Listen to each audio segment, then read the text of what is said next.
Good morning everyone. Again आपका MA उत्तरार्ध की इस कक्षा में स्वागत है। आज हम यहाँ पर पढ़ रहे हैं तृतीय प्रश्न पत्र, जिसके अंतर्गत कवि विशेष का अध्ययन है, जिसके अंदर हम महाकवि भास विरचित 13 नाटकों के बारे में पढ़ेंगे। तो देखिए, भास के द्वारा 13 नाटक जो लिखे गए हैं उनमें से कुछ हमारा जो 100 अंकों का प्रश्न पत्र होगा उसमें 20 अंक जो हमारे निर्धारित हैं वो है व्याख्या हेतु कुछ प्रस्तावित नाटक हैं। जैसे पहला है पंचरात्र, दूसरा है बाल चरित्र, और तीसरा है प्रतिज्ञा योगेंद्रायण, और चौथा है स्वप्नवासव दत्तम, पांचवा है चारु दत्तम। तो ये जो 5 नाटक हैं, इन 5 नाटकों में से 4 श्लोक और में से 2 की संस्कृत व्याख्या, यानी 4 ऑप्शन आपको मिलेंगे और 2 की हमें संस्कृत में व्याख्या करनी, 2 की हमें व्याख्या करनी है, जिसमें से 1 हमें संस्कृत में करनी है। तो इस प्रकार से ये 20 अंक हमारे जो निर्धारित हैं, हमने जो हमारा सिलेबस था उसको प्रथम वीडियो में चर्चा कर चुके हैं हम अपने सिलेबस के ऊपर। लेकिन जैसे जैसे हम आपको पढ़ाते जाएंगे और इस विषय में भी हम बातें करते जाएंगे कि हम जो पढ़ रहे हैं उसमें से कितने अंक हमारे निश्चित होंगे। तो अभी देखिए, हम जो हमने भास के व्यक्तित्व, कृतित्व इत्यादि के बारे में पढ़ा, लेकिन अब हम जो दूसरे पार्ट पे आ रहे हैं वो ये है कि 100 नंबर में से 20 अंक का हम ये जो पढ़ने जा रहे हैं उसमें ये 5 नाटक हैं। इन 5 नाटकों में से व्याख्या पूछी जाएगी और व्याख्या के लिए आपको 4 श्लोक दिए जाएंगे। 4 में से 2 की करनी है, 1 की हिंदी में, 1 की संस्कृत में, 10 नंबर की हिंदी की और 10 नंबर की संस्कृत की। तो व्याख्या के लिए विद्यार्थियों हमें अंदर से नाटक का जो श्लोक हैं या पद्य भाग है उसका अध्ययन करना आवश्यक है। तो हम अब इनका अध्ययन करना प्रारंभ करेंगे। हमने भास के बारे में जान लिया, उनकी कृतियों के बारे में जान लिया, उनका सामान्य परिचय भी हमने कर लिया है। अब हम यहाँ जो व्याख्या हेतु 5 नाटक प्रस्तावित हैं उनका पद्य भाग हम पढ़ेंगे। इसमें प्रथमतः हम जो प्रारंभ करने जा रहे हैं वो है पंचरात्र। तो पंचरात्र नाटक की कथा वस्तु एक शॉर्ट में तो हम उसको पढ़ ही चुके हैं, लेकिन हम आज प्रथम क्लास हमारी इस पंचरात्र नाटक को प्रारंभ करने की है। तो इस कक्षा में हम इसकी कथा वस्तु के ऊपर अध्ययन करेंगे। उसके बाद में नेक्स्ट वीडियो में हम इसके पद्य भाग को पढ़ना प्रारंभ कर देंगे। तो इस तरह से हम जो ये 5 नाटक हैं इनमें से एक एक करके हम नाटक थोड़ी शीघ्रता से पढ़ते जाएंगे, क्योंकि जो एमए का सिलेबस है वो काफ़ी लेंदी है और उसमें हमें समय पर उसको पूरा करना है। तो उसके लिए हमें हमारा एक जो समय का प्रबंधन है वो आवश्यक है। तो विद्यार्थियों, आज हम इस पंचरात्र को प्रारंभ कर रहे हैं और पंचरात्र नाटक की कथा वस्तु के विषय में हम पहले बात करते हैं। तो देखिए, इसका जो प्रथम अंक है, प्रथम अंक में क्या कथा वस्तु है, वो किस तरह से प्रारंभ होती है। एक कुरुराज दुर्योधन के एक विशाल यज्ञ में कुछ उत्पाती बालकों के लड़कपन से यज्ञ मंडप में आग लग गई, किंतु ऋत्विजनों ने किसी प्रकार से उसे शांत करके यज्ञ संपन्न किया। यानी दुर्योधन के एक विशाल मंडल में आग लग जाती है यज्ञ के में और उसको शांत किया जाता है। इसके पश्चात तदंतर यत्र तत्र से आए हुए ब्राह्मण, सभासद तथा सामंतों ने दुर्योधन का साधुवाद किया।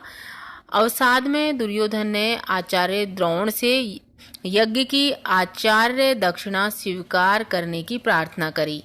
पहले द्रोण ने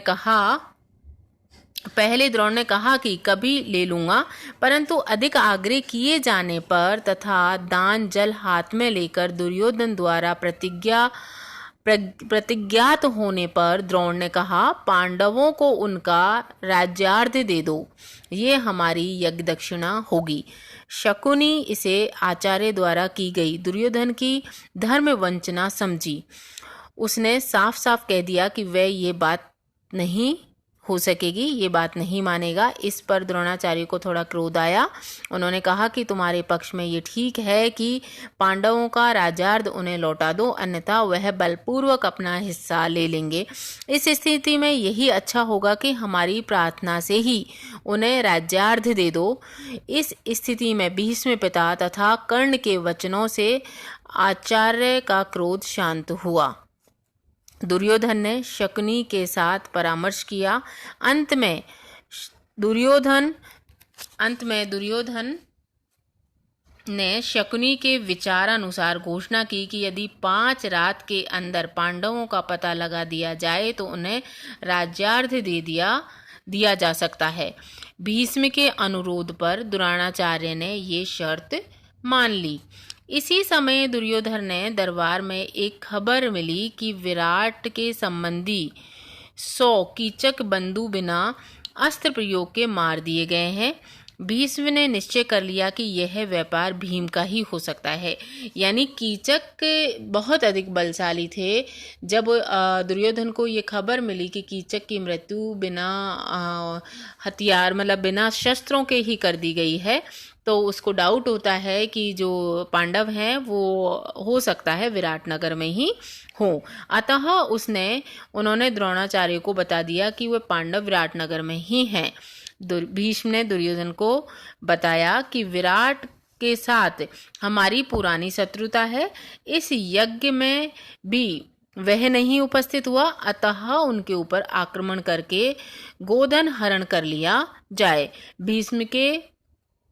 भीष्म ने पांडवों का पता लगाने के लिए ही यह अवसर के योग्य चाल चली। उसका विश्वास था कि विराटनगर पर जब आक्रमण होगा तब उनकी ओर से अवश्य लड़ने आएंगे, यानी पांडव विराटनगर की ओर से अवश्य लड़ने आएंगे, क्योंकि वे लोग बहुत कृतज्ञ हैं। इस प्रकार पांडवों का पता चल जाएगा। तो यहाँ पर जो प्रथम अंक की कथा वस्तु है उसको अगर हम देखें तो इसमें यही है कि जब भीष्म के द्वारा कहा जाता है कि पांडवों को उनका आधा राज्य दे दो, तो यहाँ दुर्योधन कहता है कि 5 रात्रियों के अंदर अगर पांडव नहीं मिलते हैं तो उनको आधा राज्य दे दिया जाएगा। और पांडवों के मिलने की जो सूचना है वो थोड़ी उनको मिलती है और आक्रमण के लिए भीष्म को कहता है दुर्योधन कि हमें विराट के ऊपर आक्रमण करना चाहिए। तो ये प्रथम अंक की कथा वस्तु है। अब हम द्वितीय अंक की कथा वस्तु के ऊपर विचार करेंगे। इसमें देखिए विराट के यहाँ उनके जन्मदिन के उपलक्ष्य में उत्सव मनाया जा रहा है। पहले अंक में विराट के ऊपर आक्रमण करने की बात हो गई। दूसरे अंक में हम देखते हैं कि विराटनगर में उत्सव मनाया जा रहा है। गोधन की सजावट की जा रही थी, सभी गोपाल उत्सव मग्न थे। इसी समय दुर्योधन आदि राजाओं ने बड़ी भारी सेना लेकर गोधन पर आक्रमण कर दिया। गायें हरी जाने लगी। इस समय विराट के पास खबर पहुंची कि कौरवों ने गोधन पर आक्रमण कर दिया है। उनकी सेना में भीष्म भी है। उसका सामना करने के लिए कुमार उत्तर वृहणलला को सारथी बनाकर जा चुके हैं। वृहणलला के रूप में देखिए यहाँ पर अर्जुन और यानी जो पांडव थे वो गुप्त रूप में विराटनगर में रह रहे थे, तो वृहणलला का जो रूप धारण किया था वो अर्जुन ने करा था। तो अर्जुन वृहणलला के रूप में सारथी बने, किसके? विराटनगर के राजा के पुत्र के। विराट अपने पुत्र की मदद के लिए जाने को उद्यत होते हैं। उसी समय दूत मुख से उन्हें सूचना मिलती है कि भीष्म आदि राजागण परास्त हो गए हैं, केवल अभिमन्यु लड़ रहा है। थोड़ी देर बाद दूत ने खबर दी कि युद्ध समाप्त हो गया। राजा अपने पुत्र को देखने की उत्कंठा प्रकट करते हैं, जो उस समय युद्ध में बहादुरी दिखाने वाले वीरों का नाम अंकित कर रहा था। यानी विराट के राजा अपने पुत्र को देखना चाहते हैं। विराट वृहणलला को पुकार कर युद्ध के विवरण पूछते हैं। इसी समय एक दूत आकर प्रसन्नता पूर्वक खबर देता है कि युद्ध में अभिमन्यु पकड़ लिया गया है। अभिमन्यु को पकड़ने वाला वही है जिसे आपने पाकशाला में अधिकृत कर रखा था। राजा प्रसन्नता से आप्यायित हो उठते हैं और वे वृहणलला को आदेश देते हैं कि वह आदर के साथ अभिमन्यु को बुला लाएं। वृहणलला की अभिमन्यु से तथा भीम से भेंट होती है। भीम तथा वृहणलला दोनों मिलकर अभिमन्यु को चिढ़ाते हैं। अभिमानी अभिमन्यु इसे अपना अपमान मानता है और अभिमानपूर्ण शब्दों में इस पर अपनी अप्रसन्नता प्रकट करता है। इस प्रकार वृहणलला अभिमन्यु के साथ कुछ बातें करके भीम तथा अभिमन्यु को विराट के पास ले जाती है। वहां जाने पर अभिमन्यु से कुछ अपमानजनक प्रश्न किए जाते हैं जिनका उत्तर वह उत्तेजित स्वर में देता है। यानी यहाँ पर अभिमन्यु थोड़ा नाराज हो जाता है और उत्तेजना भरे शब्दों से वो उसका उत्तर देता है। इसी समय कुमार उत्तर वहाँ उपस्थित होता है और घोषित करता है कि आज के युद्ध में अर्जुन की जीत हुई, हमारी नहीं। यह है अर्जुन जो शमशान स्थित शमी वृक्ष से अपने गांडीव धनुष तथा तूणीर लकार कौरवों को परास्त करने में असमर्थ हुए। युधिष्ठिर भगवान ने घोषित किया कि अज्ञातवास का समय समाप्त हो गया है। इन सब बातों से अभिमन्यु को आनंद के साथ आश्चर्य भी हुआ और उसे अपने पितृवर्गों से मिलकर नितांत संतोष हुआ। पांडवों का परिचय पाकर विराट को बड़ा गौरव अनुभव हुआ। विराट ने युद्ध में प्राप्त विजय के उपलक्ष्य में अर्जुन को अपनी कन्या उत्तरा देने की घोषणा की, जिसे अर्जुन ने पुत्रवधू अभिमन्यु के रूप में स्वीकार करा। तो यहाँ पर जो पांडवों की रिश्तेदारी है या उनका संबंध है वो विराट के राजा से हो जाता है, क्योंकि विराट के राजा अपनी कन्या का हाथ अभिमन्यु के लिए दे देते हैं। तो किस प्रकार से उन्होंने युद्ध में विजय प्राप्त करी, यानी दुर्योधन के साथ जो युद्ध हुआ उसमें गुप्त रूप में हमारे जो पांडव थे उन्होंने किस तरह से युद्ध लड़ा, इसका वर्णन द्वितीय अंक में हमें प्राप्त होता है। अब तृतीय अंक जो हम पढ़ेंगे इसमें देखिए, इधर कौरवों के पक्ष में ये खबर फैल गई कि अभिमन्यु को एक पदाति ने रथ से उतारकर हरण कर लिया है। खबर पाते ही भीष्म ने समझ लिया कि अभिमन्यु का हर्ता भीमसेन ही हो सकता है। अभिमन्यु का हर्ता भीमसेन ही हो सकता है। शकुनि को ये कथन ठीक नहीं जचा। उसने उपहास में कहा कि तब तो आप उत्तर को भी अर्जुन ही कह सकते हैं जिसने हम लोगों को पराजित किया। द्रोण और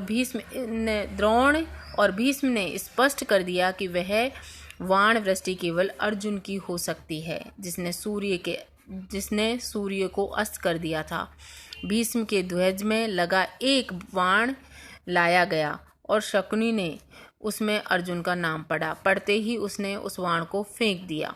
द्रोणाचार्य का ये कथन शकुनि को अच्छा नहीं लगा कि वह अर्जुन था जिसने हमें परास्त कर दिया। असंतुष्ट होकर शकुनि ने कहा कि आप लोगों को सारे संसार में पांडव ही वीर दिखते हैं, क्या ये नहीं हो सकता कि दूसरा कोई और भी अर्जुन हो सकता है, उसी के यह वाण हो सकते हैं।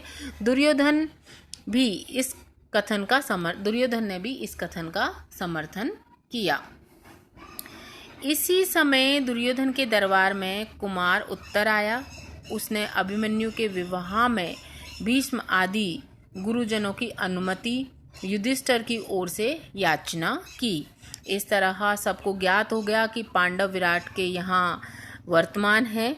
इस पर भीष्म की प्रेरणा से द्रोण ने कहा कि अभी पंचरात्र की अवधि बीत नहीं पाई है, दुर्योधन अपनी प्रतिज्ञा पूरी करे तो अच्छा हो। हार कर दुर्योधन ने भी पांडवों को राज्यार्थ देने की घोषणा कर दी। द्रोण ने इसमें अपनी प्रसन्नता प्रकट करी। तो इस प्रकार हमारे जो ये पंचरात्र नाटक है इसकी कथा वस्तु है, ये हम इसका अध्ययन इसमें करेंगे और अगली वीडियो में हम यहाँ पर हमारा प्रथम अंक है, प्रथम अंक का प्रथम श्लोक हम पढ़ना प्रारंभ कर देंगे। और आज के वीडियो में इतना ही। धन्यवाद।